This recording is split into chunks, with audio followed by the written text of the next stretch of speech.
impulse control problem nila. Giklaro ni Dr. Rene Obra, ang pangu sa Behavioral Sciences Department sa Vicente Soto Memorial Medical Center, nga ang pagpangilad aron makuha ang gusto sa usa ka tawo di usa ka matang sa kleptomania kundi usa ka conduct disorder. Mitumaw na sabang issue sa kleptomania, humanamiktima og balik ang nailhang gwapang shoplifter sa Sugbo nga si Jobel Bascug.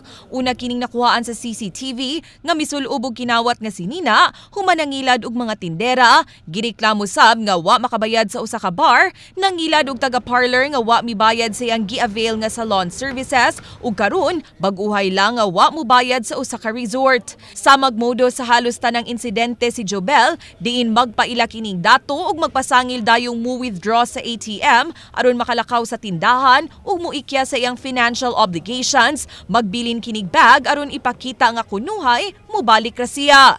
Apan giklaro ni Obra nga ang kleptomania usa ka impulse control problem, diin ang mga pasyente niini magpasagad sa pagpanguwag mga butang apan di mobuhat og swindling. Ang impulse control problem mahimong makapaabsuelto sa gireklamong pasyente sa korte kung mapamatud-an sa doktor ang iyang sakit.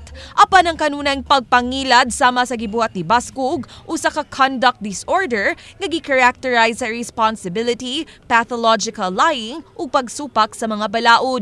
Di sama sa impulse control problem, ang conduct disorder dunagyoy criminal liability. Kung aware ka, kung sigurado ka nga supak na sa acceptable household or palawad ng napita, and you have this bad intent or evil intent, that makes it an act, a criminal or a crime. Giingon nga ang kanunay sab nga paghandom og mga butang nga mahalon aron lang mapakita sa publiko nga taas ang iyang social status, sintomas sab sa grandiose delusion.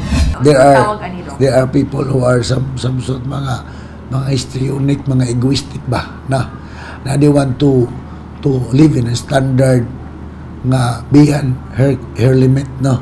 Mo na para masabtan sa tong mga viewers, hindi nga tawag na to simple living lang gid no. Matud ni Obra, mahimo pang matabangan ang mga pasyenteng dunay conduct disorder, pinaagi sa pagpatumar og mga medisina aron ma-cure ang imbalance sa neurotransmitter sa iyang utok, inubanan sa counseling. Apan usa sab sa labing epektibong solusyon mao ang saktong paggiya ug pagtagad gikan sa mga ginikanan kay kasagaran sa mga anak nga dunay conduct disorder ug antisocials kuwang ra sa pangga. Physical presence of the parents o kung naamagani medyo lack of parental guidance nga medyo kanang close guarding good ba. Andrea Patenia, News 5.